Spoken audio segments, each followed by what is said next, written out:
Welcome to my new calculus channel. My name is John Gabriel, and in this video today I'm going to be discussing the ZFC so-called axiom 6, which is the axiom of infinity.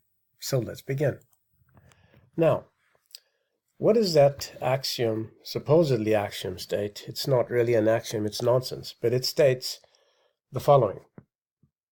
The belief of infinity that an infinite set exists.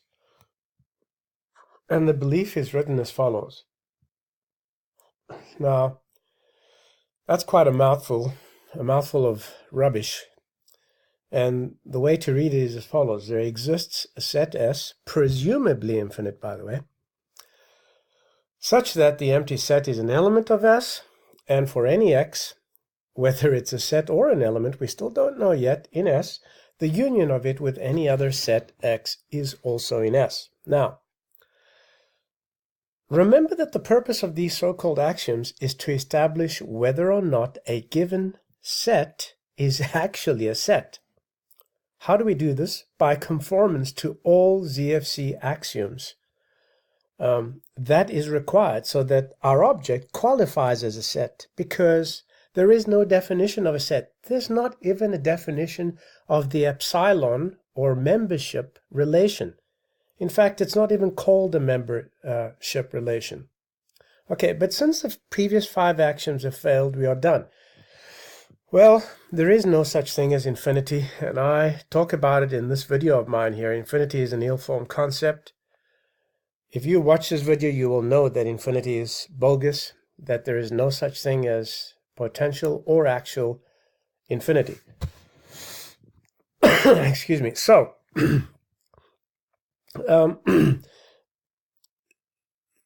we can just dismiss this axiom as garbage. And, one might expect some semblance of order and logic and a systematic way which prioritizes these requirements so that it is possible to establish a given object is a set.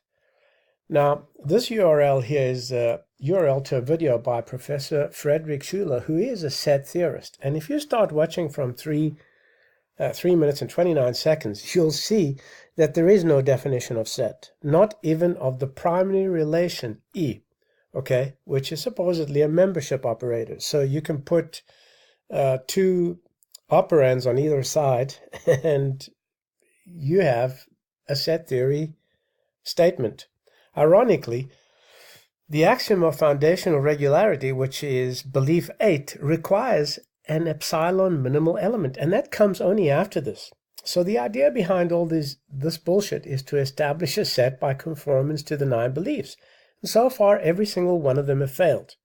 Now, in his lecture, Schuler states that set theory built on the postulate, okay, that's neither here nor there, by the way, it's a guess, that there is a fundamental relation called epsilon. So, set theory is built on this bullshit. There will be no definition. Pay attention, you morons. There will be no definition of what epsilon is, or of what a set is, okay? You get it? No definition of either.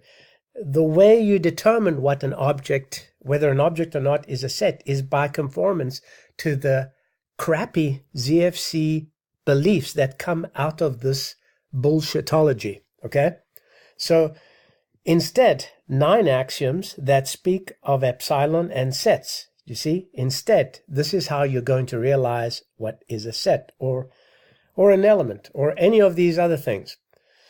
So the relation E is really just a predicate of what he calls 2 variables or operands. All right?